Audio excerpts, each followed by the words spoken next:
Wontumi na na pomuden hye da nko yi papa. The question no say oso on didi biem. Aduane nka na no from that time be see na aduane nka no so on didi. Nyese bia obi na etata no na investigate no money laundering, fraud. Enema bia keke ka ho a. Wo ka nim ye ni si animu a entowa so ana.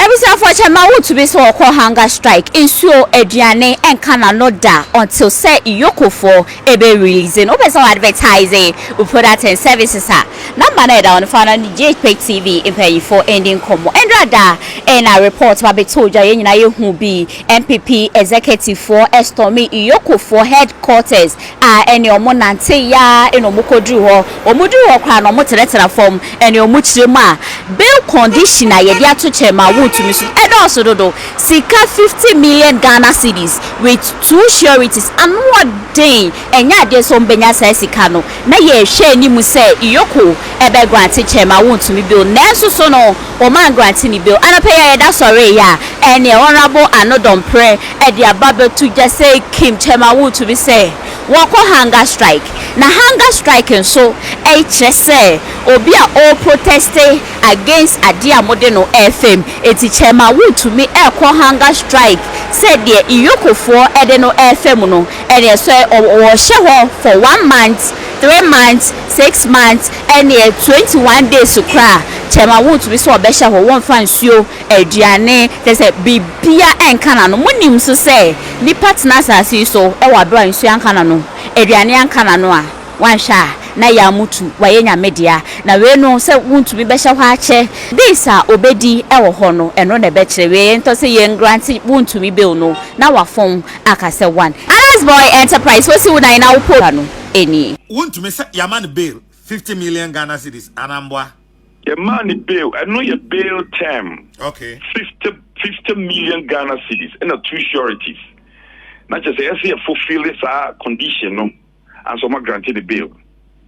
If you know anything, yes, I'm pay bibi ane bo some 50 million. I'm de akwa koja Iyoko for.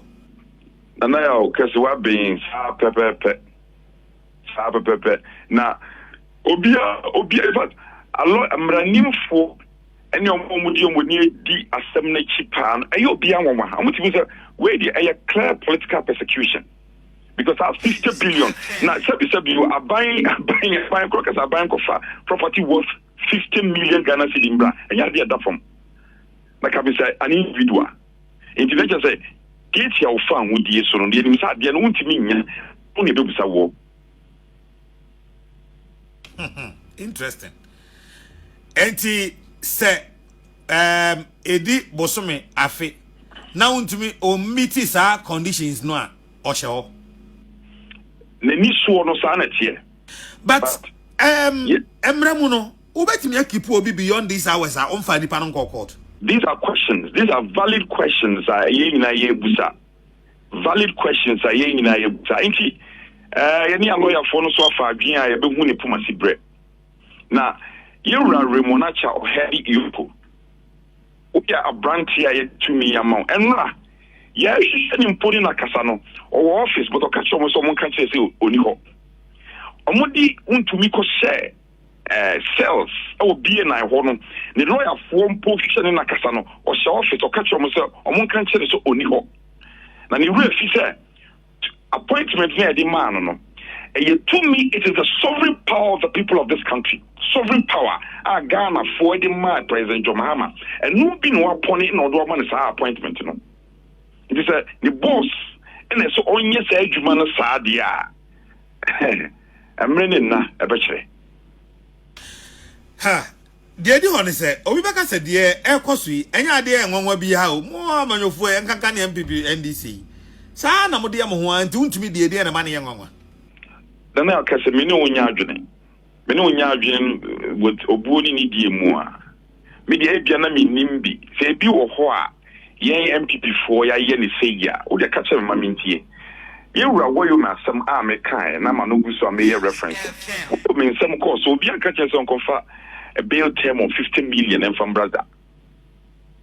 Say, Obia Bonia, among for your bar, Bemu, and they said Yomoko court. Said Yomoko court. In fact, in some people, I mean, person can radios. Nipeni be all cry, and we hear Bonimpono. papa kushwa do tuli na isi wo so ye nyina ni baba ko munje mu manenya enka enya ade a ha adwini biasa. It is not the same equation. Say you buy a tata money into Musoma Bamuntata any. Bidamin Kai Bibia ye. But of course the Bibisa Korswa. Oria so obi fum kuma yam fum ya. As a omino a mind teaching ye. We need to make progress as a country. It is all it's a empo assuming without admitting it's a Korswa. We are having a president, Mampenia. Position wo kro emu nyina wodi bida vice president deputy minister one wodi nyina minister president intisuso pass bibisa akoso a mpeni so okosia no nsesa na adwen adenti bi enti means semu na yenti bi nkoyanim na yesi boni na ye no na research na mo kasa mo research Ghana. You are coming with a change attitude and a change in terms of said ye de man na no ne koya na fe bae nti na yawo many unya adwene say ye buy sa na ye it's not true. It's never true. Anya no kre enti na mo bako parliament and there ye bako opening broadcaster say when we get to the bridge we'll decide on how to cross that bridge. Ye bako parliament. In fact nunti na Ghana for two abamai we'll go there and then we'll keep on monitoring the situation. Say abasa ss akum iyoko hwa. Trust me, we'll match to Yoko again if we have to. But ebesi ya kasa ide mo monti asie mu no enya mra kwan so na ban de Wontumi nam no ho. Some so jail term, a bail term or modi buy. And he said your said ye Yoko officials no omo yom ho. Say empo granting assets on the lawyer for you said nipa we di wokum nipa mpo murder cases in Pokrano. Say a man a lawyer to minya assets. So when we have to said you said in previous nipa wokum nipa mpo no. The lawyers would have access to the client. It will show you that a political persecution period. And I say, okay, sir, Asante region is stronghold. And they say nyamu penny na odimu enimu Asante region ya son de koma. Ucha or what ya said ya kanya homa. We find it as a political strategy to persecute. Ani huno. Na me pacha wo na wo kan say Wontumi na na pomu den hye na nkoyi papa ne ade na agyebia okọ yokofo no ehọ no omama ne kwan ama na akọ doctor what is saying na didie mu so te saying. The question is also on didie Bianen Canano from that time BC and Bianen Canos own didi. In fact, that is a decision on why yes own didi. Hunger strike. And Dr. Fono, in fact, I got quite so bia no one memna no obianka asempa bianchero. The anyone set almost in the call BNI clinic, BNI the bank immigration head office or no clinic be almost emotional. But as to how Napo Mudin some tear, say in room de mano, said no, a lawyer for no more money. In fact, some more my young leadership poor crime man question. The lawyer forces some more money quite. Said Nipa will come Nipa and answer dang, what is it? It is to me, Kasa and some far Napo Mudin some. The can you artism? The can you artism said Napo Mudin says, yeah, Dr. For Shadow, say a mano. Paracetamol, say yes, shadow, say yeah, funny folder, yeah, respective folder, no, yes, ye, obeying, and we have a president who has promised to reset this country. In this country, as Rajom Hammer or Tio Maimwa, BBC, Air Kosu, main, the international community will be Obia shadow, President Mahamu, Obia shadow. Everybody is looking at you. Una will say, when the president, we are experienced. Now, Baba resetting Ghana. Is this the Ghana you promise? It's here, dear. Yabakoswara, Akwakodin, number 4, Fiji, Kessiaswa, I party before, and in the party rank and file. So, or townful, I could to whom you are and Cassa Sorry, so. Now, the MPP for the way you and my ye. Na yesi yensia die fidie koso imu a etuchi ya na die nkoso ara nkunto kwasa okwabrane 7 na me support candidate A me na me support candidate B no abetina radio so no akotina social media no super ne nkrofo they must say we en chiefo a me sumu de me nka se mu wu amfa me nko na mmom say ye di ye wu nu ene no won hwe ne ye okira na wo boboa no say ye nsia bibi mfi sa de wu mu na ye nka ye hu mmom as a political party a etoje ye ankasa sa ohwe de ekosu sesi e wontumi die mu said the Usikaye.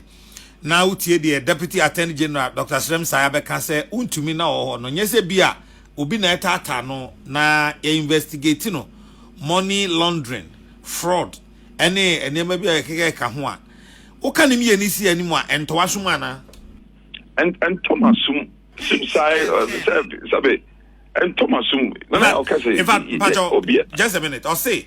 Chairman Wontumi is under investigation for various criminal offenses, including fraud, causing financial loss to the state, and money laundering. The criminal investigation is running concurrently with asset recovery process to prevent further dissipation of what law enforcement agencies strongly suspect to be the proceeds of crime. The suspect is also under a second strand of investigation, which is part of a larger international organized crime scheme. The Economic and Organized Crime Office, YOCO, is assiduously working with our international law enforcement partners on the second strand of criminal investigations. Dr. Shrem Sai, Deputy Attorney General. Brapeni, Dr. Asama Bakache Boni Manaboni Tim Kodi, Bebrikwa. So Sai should do a deeper reflection. Say, Onu no yam remdimni, Deputy Attorney General. Say, ya charge you beer, saying a coin when you said in the faso. Why international fraud, why tax evasion, fraudulent deals, they can't come. A coin when you said the faso. Now, Wontumi, some woman in Bella, Wontumi or coin for. He's in this country. It's a little more for them from Raquans, more for no court, no more investigation, no court in Dinasam.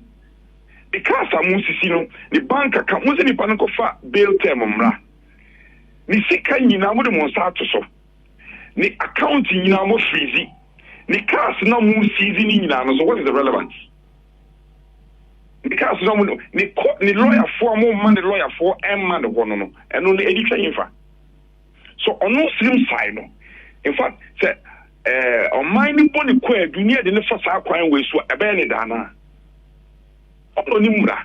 So on mine boni kwedu some time to come. No mine boni kwedu. Yes, you can't in a CZ. O company and your account in a freezy. You know what you are in Poma undi. You about crime or lawyer for ma. You about bail term unti me and meaty on a benefit. Oh, the kind of service of the previous only I can enjoy. Only I can enjoy. Now, and then all your minister or Chinebi war, only minister. In some 1 million. Suboni ni na me boy ura John Mahama, the president of the republic, but suboni ni na da ebono. As I said, on no ya shine in a yoke officials and they highliners be on more party, ni more appointment. For kuti